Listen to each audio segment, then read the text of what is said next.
Assalamualaikum warahmatullahi wabarakatuh. Hi everyone, this is Sir Nusradin in Medan. How are you today? Are you okay? I hope so. Baik teman-teman, pada video kali ini Sir Nusradin ingin membahas tentang sebuah topik yang berjudul tip atau cara ampuh untuk meningkatkan kosakata bahasa Inggris Anda. Nah, ini judulnya. Oke, teman-teman. Oke. Jadi, apa tipnya? Oke, jadi ada beberapa tip. Oke, first, yang pertama, otomatis bila seseorang yang ingin menambah kosakata, itu biasanya sumber utamanya itu kan dari kamus, dictionary. Oke teman-teman. Nah, kita tahu kalau untuk saat ini, untuk kita bilang dictionary itu kan ada dua versi. Ada bisa dari Uncle Google, ya, dari paman Google, dictionary-nya, ya. Atau bisa juga yang langsung hard copy, ya, bukan soft copy. Kalau Google tadi soft copy, ada hard copy yang langsung kita beli gitu ya kamusnya. Oke. Nah, jadi sumber yang pertama itu dari dictionary. Ya, dictionary, ya, from dictionary. Ya, jadi yang pertama itu adalah from dictionary. Oke, teman-teman. Nah, untuk dictionary ini itu Sir Nusradin sarankan, ya, selalulah menggunakan dictionary yang bagus, yang lengkap gitu, ya. Kalau yang sudah vocabnya sudah agak lumayan, mungkin bisa dictionary yang English, ya, yang English dictionary, maksudnya itu semua dalam bahasa Inggris ya. Kalau untuk English dictionary, ya, ini seru-seru sarankan contohnya seperti Cambridge Dictionary, ya, Cambridge English Dictionary, atau Oxford English Dictionary, ya, atau juga boleh Longman, ya, Longman English Dictionary, itu juga bagus, ya. Oke, itu kalau yang English, ya. Kalau yang English Indonesian, itu ada yang cetakan di Indonesia, itu yang penyusunnya itu Hasan Sadli dengan serupa itu Ekol entah apa gitu, ya. Dia ada warna-warni gitu sampulnya gitu, ya. Nah, itu cukup bagus, ya. Oke. Nah, the most important thing, oke, dan yang paling penting sekarang bagaimana caranya kita berkonsultasi dengan kamus, ya. How to consult a dictionary. Ini yang penting. Oke, teman-teman. Karena kebanyakan teman-teman, ya, yang Sir Nusradin perhatikan, kebanyakan, ya, yang bagi pelajar bahasa Inggris yang ingin belajar bahasa Inggris gitu, sering sekali kalau melihat kamus begitu, ya, berkonsultasi dengan kamus, melihat sebuah kata, ada kata baru yang dia tidak tahu artinya. Oke, yang dilihat itu sayang sekali yang dilihat itu hanya meaning, arti dari kata bersangkutan, meaning. Ya, atau mungkin paling-paling dia lihat ininya aja mungkin, ya. Mungkin dia lihat juga spellingnya gitu, ya, tulisannya gimana.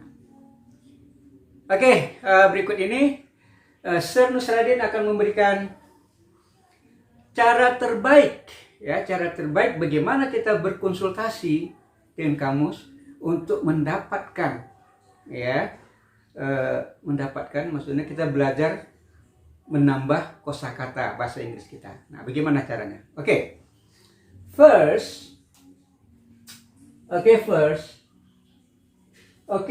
course, ya, of course, tentu saja yang kita lihat itu meaningnya, itu betul, ya, teman-teman. Lihat, buka kamus di Google atau di mana gitu kan, lihat pertama sekali yang dia apa, meaning, artinya, ya. Misalnya kata mean, Nah, kata min, ya. Lihat artinya. Apa min? Oh, min berarti. Nah, seperti itu ya. Jadi mungkin dilihat min itu berarti. Artinya min berarti atau arti. Ya, gitu ya. Nah, unfortunately, sayangnya, many students, banyak para siswa yang belajar, yang dilihat meaning tadi sudah benar lihat meaning, tapi yang dilihat hanya satu meaning aja, only one meaning, ya. This is a fatal mistake. Ini adalah kesalahan yang fatal. Oke. But beside, seeing the meaning, looking at the meaning, selain dari melihat meaningnya, ya, biasanya yang dilihat kan satu meaning, ya. Tapi jangan dilihat hanya satu meaning aja, lihat, ya kalau bisa keseluruhannya. Tapi ini kadang-kadang ada, ada kadang-kadang ada word dalam bahasa Inggris yang meaningnya tuh banyak sekali. Ya, jadi kalau yang terlalu banyak itu nggak usah, lihat aja beberapa meaning gitu, ya. Nah, contoh kayak tadi ini kata min, oke. Jadi jangan dilihat hanya satu arti aja, ya. Yang tadi apa? Berarti, ya. Oke. Tapi min bisa juga kan ada arti lain, ya. Min bisa juga artinya apa? Maksud, ya, maksud.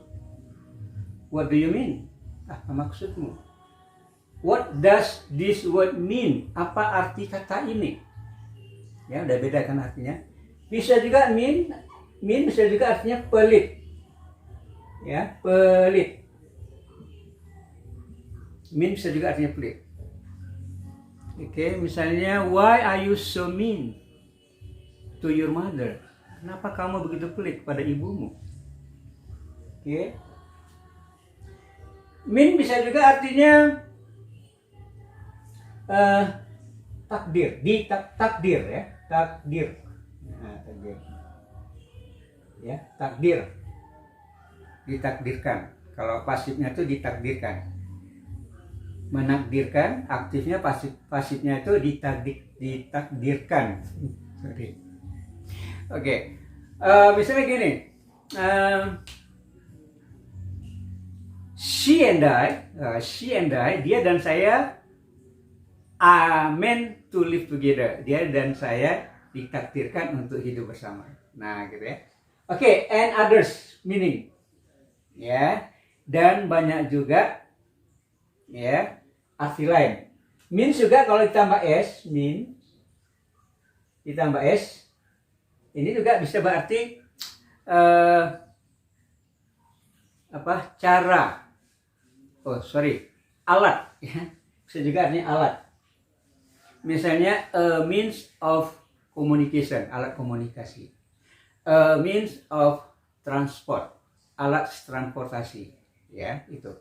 Oke, first meaning, but not only one meaning. Ya, jadi betul yang pertama dilihat meaningnya,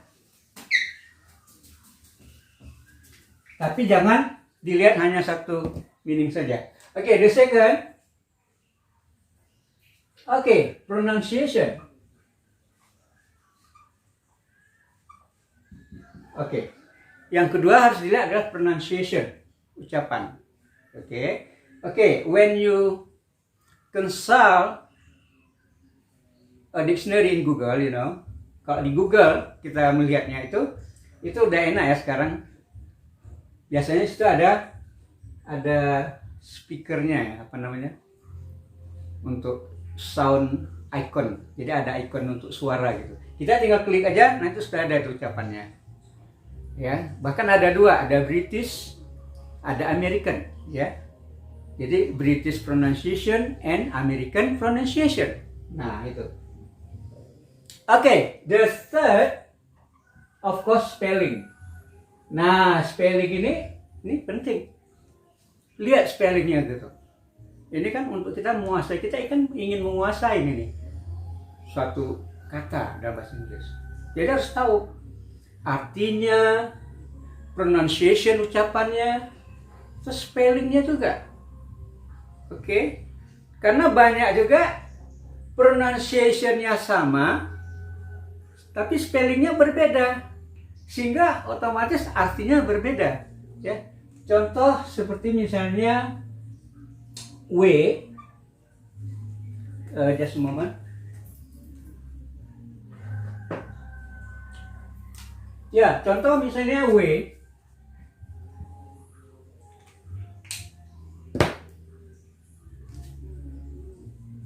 W dengan W. Oke, teman-teman, coba perhatikan. Kita lihat di sini. Spellingnya beda, tapi pronunciation sama. Ini W, yang artinya menimbang. Ini W, cara. Example, this is my way. Ini caraku. Ya, this is my way. Itu caraku. Weigh, misalnya how much do you weigh? Berapa berat kamu? How much do you weigh? Nah, sama-sama weigh. Maka harus diperhatikan spellingnya. Oke, and the third and the fourth, yang keempat. Oke, I think this is the most important thing. Dan saya rasa inilah yang paling penting. Apa itu? Parts of speech. Nah, ya, part of speech. Oke. Nah, teman-teman, Sir Nusradin yakin udah melihat ya video-video kami tentang part of speech. Ya, part of speech itu adalah jenis kata, ya, atau kelas kata, ya, dan fungsinya di dalam kalimat itu sebagai apa, itu ya, part of speech. Nah, ini penting karena kalau kita, seperti yang saya bilang tadi, kebanyakan para siswa, para pelajar, ya, yang ingin belajar bahasa Inggris secara serius gitu, kalau hanya tahu meaning aja percuma ya. No matter how many words you have learned, tak jadi masalah berapa banyak kata-kata yang udah dipelajari. Katakanlah 1000, ada 1000 vocab yang sudah dihafal, tapi yang hanya diketahui itu hanyalah meaning, useless, nggak ada gunanya. Oke. So jadi harus tahu, ya. Contoh seperti misalnya kayak mean tadi, kata mean tadi, ini kan bisa sebagai verb, berarti. What do you mean? Apa maksudmu? Ya. What does this word mean? Apa arti kata ini? Dia sebagai verb. Oke. Tapi bisa juga kita lihat tadi ada mean. Ini adjective. Dia sebagai yang artinya pelit tadi ya, mean, adjective. Bisa dia sebagai adjective. Ya. Oke. Satu kata, one word dalam kamus itu dia memiliki beberapa jenis kata. Ya. Beberapa jenis part of speech. Dia bisa sebagai verb, adjective, ya. Sebab kalau kita tadi tambah s di sini dia sebagai noun, kata benda. Oke, itu sangat perlu, ya, sangat perlu. Jadi pada saat nanti teman-teman mencatat vocabulary yang baru di sebuah buku catatan, oke. Nah, itu harus di belakangnya dicatat seperti ini. Nah, oh ini verb, ini adjective, ini noun, seperti itu. Oke. Oke, teman-teman. Nah, jadi part of speech ini paling penting gitu. Ya. Nah, otomatis kalau teman-teman yang sudah belajar part of speech itu, ya, itu maksudnya sangat mudah untuk dimengerti. Oh, ini adjective. Nanti cara penggunaannya dalam kalimat seperti apa gitu. Nah, oke. Nah, berikutnya yang juga tak kalah pentingnya, ya, itu adalah collocation. Collocation. Nah, apa itu collocation? Collocation itu adalah bahasa lainnya itu adalah word partner. Word partner. Oke. Nah, partner dari sebuah kata. Setiap kata dalam bahasa Inggris dia punya partner. Ya, contoh, ya. Kata misalnya survei, ya, survei ini adalah noun. Terus kata research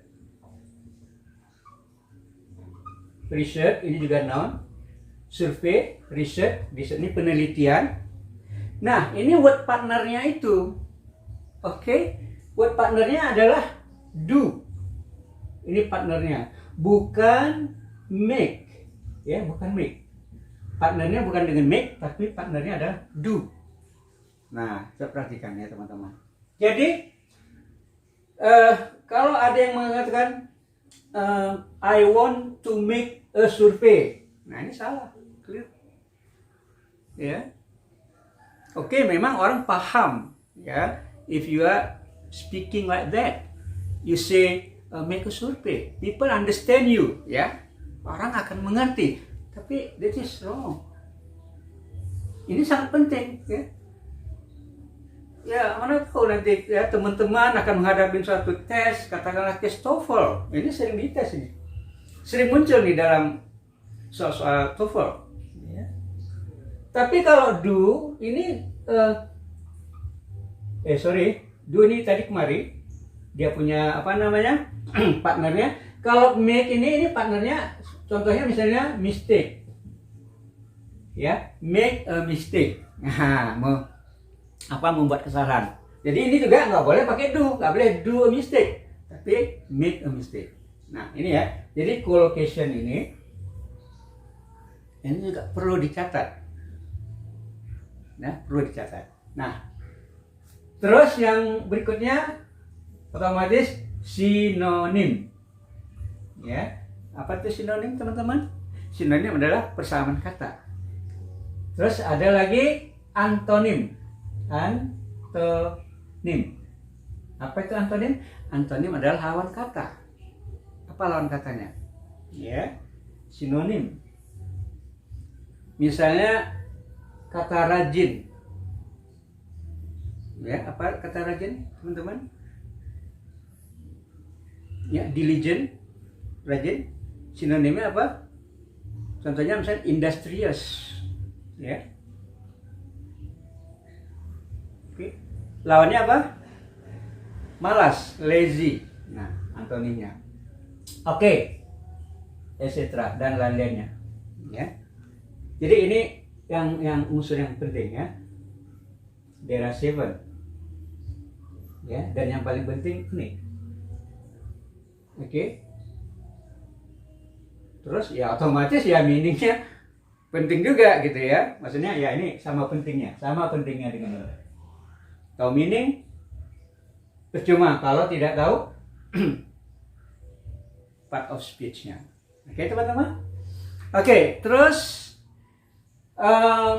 ini saran dari Sir Nusradin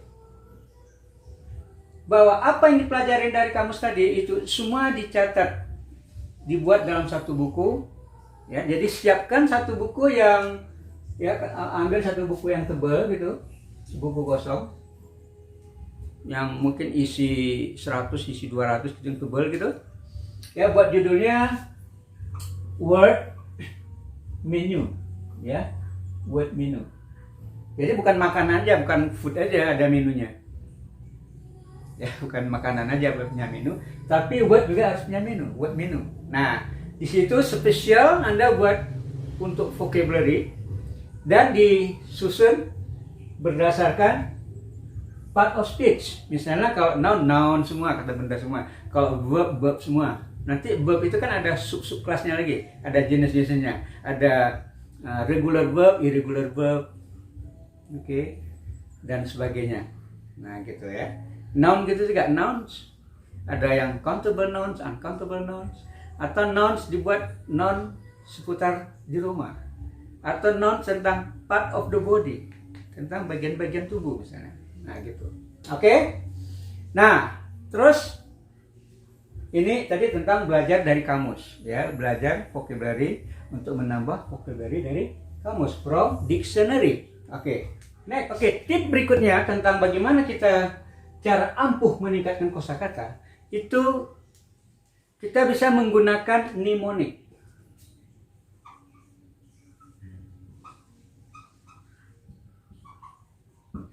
Ya, bisa kita menggunakan apa? Mnemonik. Apa itu mnemonik? Nah, mnemonics ini adalah istilah dari psikologi, ya, istilah dari psikologi. Mnemonik ini adalah semacam cara untuk membantu kita untuk mengingat. Ya, sengaja suatu cara, suatu sistem, ya, untuk membantu kita untuk mengingat. Nah, dengan cara asosiasi. Artinya apa? Kita mengasosiasikan sebuah kata yang kita pelajari dengan sesuatu yang lain. Ya. Contohnya kita ingin menguasai, ingin mengingat gitu ya, kata misalnya melain.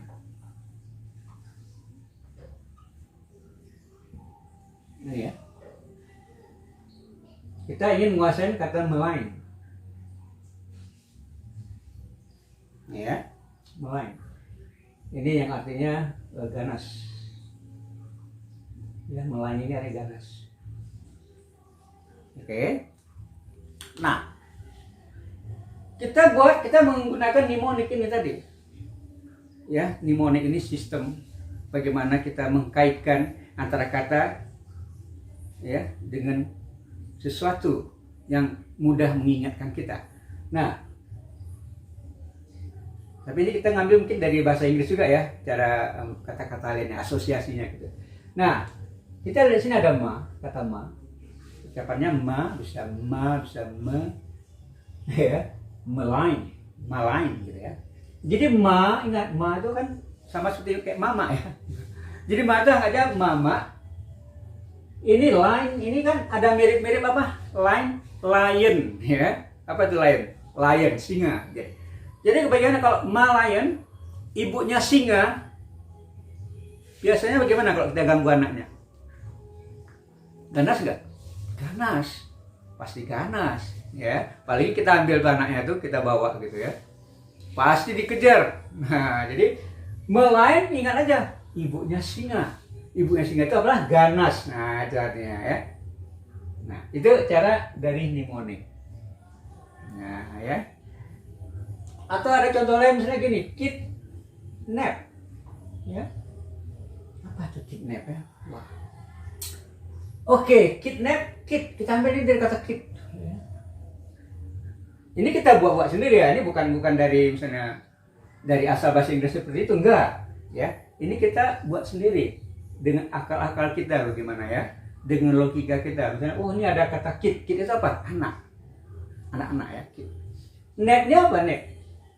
Short sleep, short sleep, ya, tidur di siang hari gitu ya, tidur untuk jangka waktu yang singkat gitu, nap, tidur siang ya, nap. Jadi kidnap, ya kita anggaplah anak-anak yang tidur siang gitu ya. Nah ini asosiasi kita ya, asosiasi kita bagaimana supaya kita mengingat kata nih. Biasanya kalau lagi tidur siang itu disitulah para kriminal untuk menculik anak. Nah gitu ya. Jadi kidnap ini artinya apa? Menculik, ya, menculik. Nah ya, nah itu dia. Ini menggunakan apa? Mnemonik tadi. Oke, itu kita dari mnemonik. Oke, next. Berikutnya apa lagi? Ini tadi dari dictionary. Yang kedua menggunakan mnemonics. Oke. The third, yang ketiga apa ya? Nah, kita bisa pelajari word origin. Word origin, asal usul kata. setiap kata itu kan ada asalnya dari mana ya. Kebanyakan kalau kosakata bahasa Inggris itu kebanyakan dari bahasa Latin gitu. Ya. Oke. Ini. Oke, saya misalnya ini memberi contoh ya tentang word origin ini. Contohnya begini. Kita ambil kata ya, centipede. Nah, centipede. Nah, ini kata centipede ini berasal dari bahasa Latin yang diambil dari ini cent artinya 100 ya, 100. Apa itu 100? 100. Ya, 100 ini 100. Terus suffiksnya root word, akar kata dari bahasa Latin ini pit. Ya, pit, pot. Itu asal kata dari bahasa Latin itu artinya kaki. Ya, mungkin teman-teman tahu kan ada tripod, 3 kaki. Ya kan? Nah, pit ini juga artinya kaki. Jadi centipede adalah 100 kaki. Ya, 100 kaki. Nah, 100 kaki. Dia punya 100 kaki itu. Jadi centipede ini artinya ini adalah kelabang.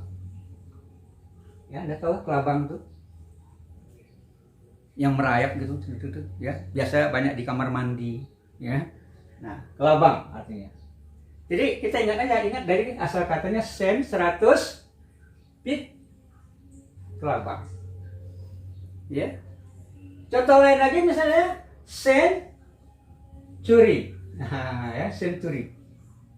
Anda tahu kan century? 100 tahun, ya kan? Cent 100. Ya kan? Ini dari Yuri atau Eri, ini yang asalnya maksudnya tentang period, tentang waktu gitu. Jadi waktu yang panjangnya itu 100 tahun, 100. Jadi 100 tahun. Ya. 1 abad. Century. Gitu, teman.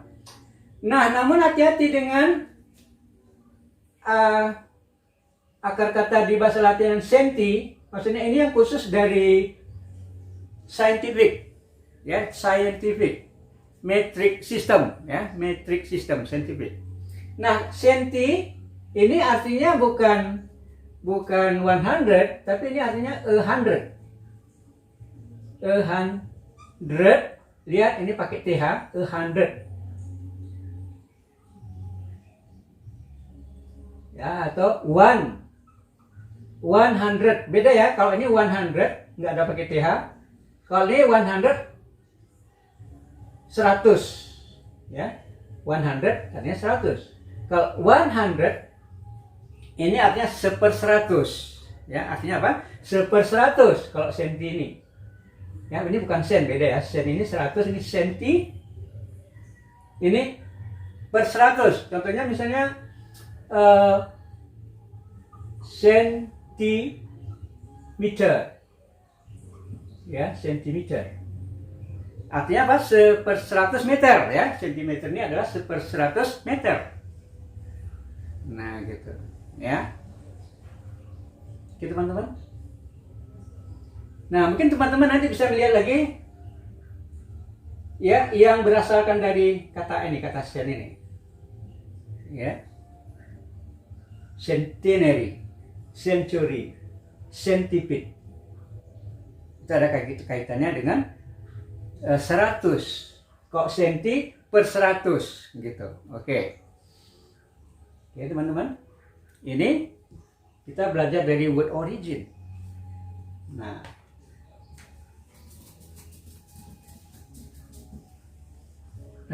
ada juga yang hasilnya dari core, ya,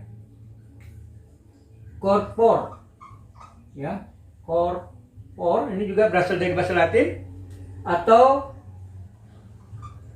corpse. Nah, ini akar kata dari bahasa Latin, ya, corp. Ini artinya body or flesh, atau flesh ini daging, body ini badan, tubuh, Flesh ini daging. Corpse. Oke. Dari bahasa Latin ini ada kata dalam bahasa Inggris itu corpse. Nah, lihat, corpse. Oke. Corpse ini adalah dead body. Lihat ya, dead body. Dead body. Tubuh yang udah mati, ya. Apa? Mayat. Ya, corpse. Ya. Nah, berdasarkan dari ini juga ada copulent. Nah, lihat, copulent. Copulent. Nah, cop ini berasal juga dari ini yang artinya dari body atau flesh, daging. Jadi copulent, len ini artinya suffix yang berarti penuh dengan daging. Kalau penuh dengan daging itu apa maksudnya?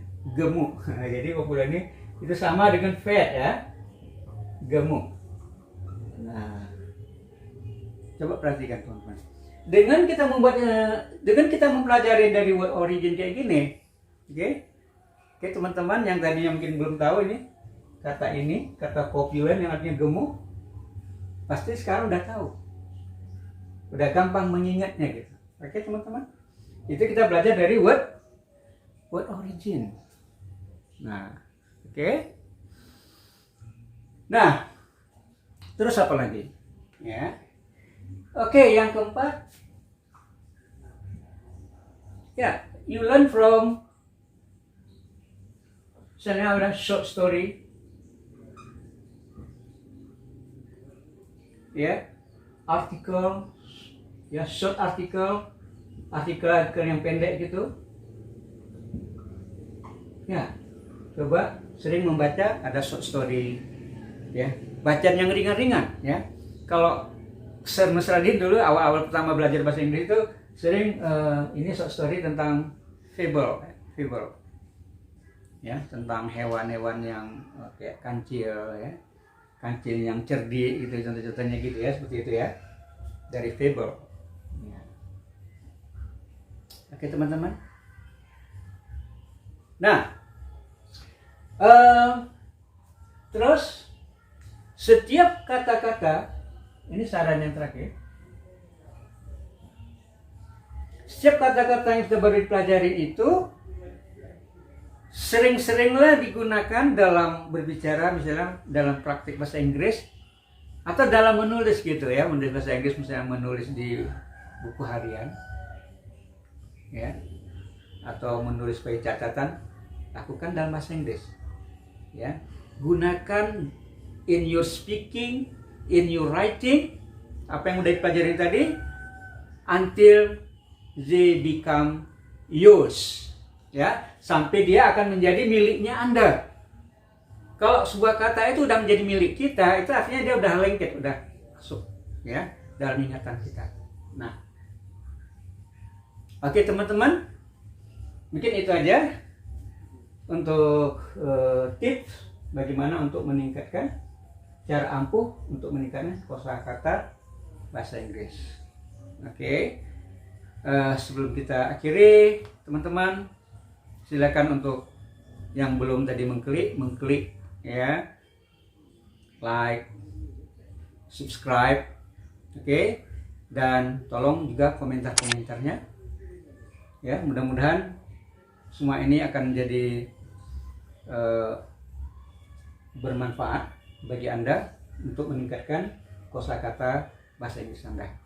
See you in the next video. Bye bye.